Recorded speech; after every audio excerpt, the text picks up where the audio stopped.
any remaining oral heritage recordings or collections as part of Galway County. Hi, it's Ronan here from the Live Wire. Join me after Galway Talks from 12. Galway Talks is brought to you by Harvey Norman, your Galway furniture, bed and mattress specialists. Now, a final call has been issued to people of County Galway to help identify any remaining oral heritage recordings or collections as part of a landmark 3-year heritage project led by County Galway Heritage Office and funded by the Heritage Council and Galway County Council. This is the last opportunity for individuals, families and community groups to ensure their stories and their voices of past generations are recognised and included in the official record.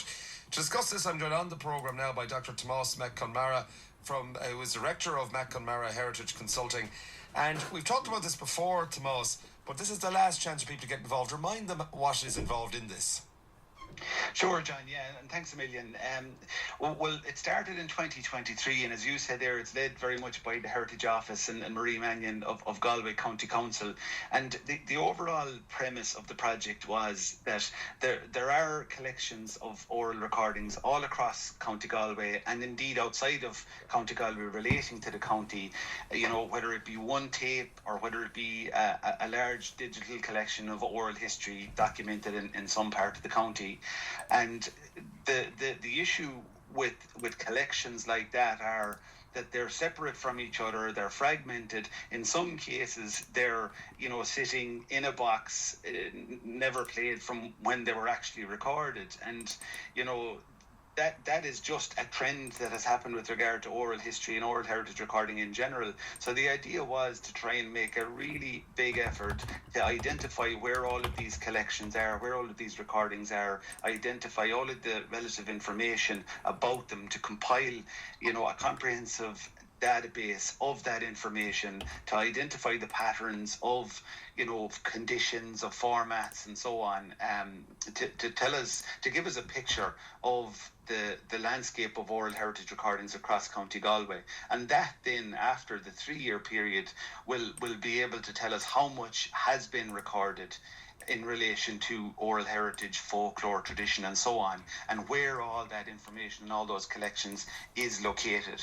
What is slightly different this year, and it's always been the plan, and very much again driven by Marie Mannion, is to create a master plan for how best we now approach the preservation and the engagement with those collections of oral recordings relating to County Galway, because, you know, the listeners today at the Galway Bay will know the value of even one recording from the point of view of the human voice, the human story, the knowledge, content, cultural insights and so on. But when you consider the fact that we've identified over 4,500 recording items already across the last 2 years, you consider the value that exists within all of that material if the information about them is compiled, and if over time we create you know, a plan to engage the community and the county in those oral recordings and in those voices. It's a really exciting prospect. So we're coming towards the latter stages of the 3 years now, and we're really making a really strong final call to see, are there other recordings out there anywhere in the county or relating to the county. Have you had a chance to sift through it, and does anything stand out as of yet?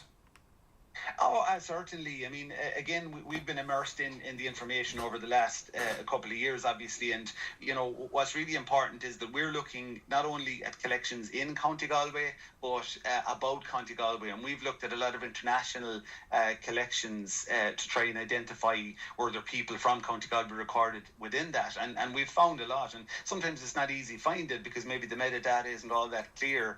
But even, for example, there was one recording, it was an oral history archive of the San Francisco Bay Area, and a lady called Phyllis McGinn O'Connor was recorded in that. And Phyllis was a native of Spiddle, and, you know, spoke with great, you know, sincerity and intensity about her mother and her mother's involvement in you know, the community back in Spiddle, her father's stories about the fairies, the banshee, and how he inherited that folk belief within his community. So, we looked at that oral history archive just to see was there anything there. There wasn't anything obvious apart from a reference to some Irish interviews within the broader collection. And then after digging deeper, we found this recording, which was made for an American project with immigrants of all kinds in San Francisco. But there was sitting this really,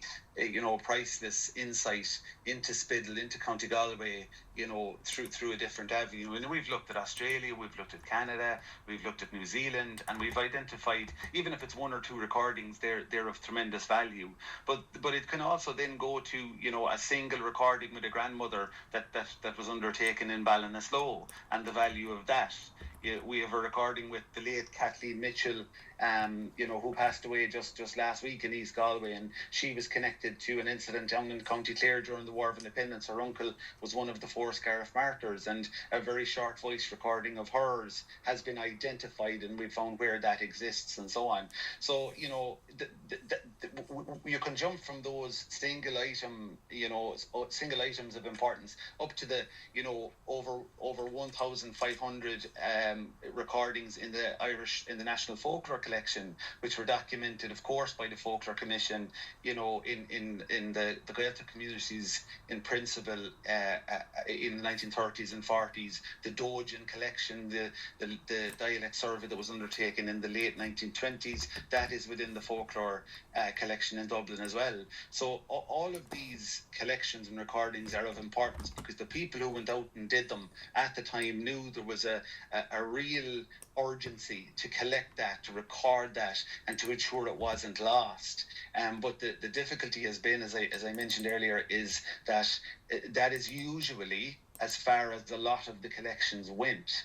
And what this project aims to do is identify where they are, pull all that information together, and as I said, over time try and convert that massive landscape of recordings into a resource that the people of the county can engage with, and schools can engage with, and community groups, and and so on. And that will take time, but like any good project, it begins with a very comprehensive understanding of the information and the data involved. So that's what we've been really driving at. And the other point I think it's important to make to your listeners is that, we're very broad in our understanding of what recorded memory is, because some people might have a recording of a grandmother and think, oh, but sure, that's not oral history.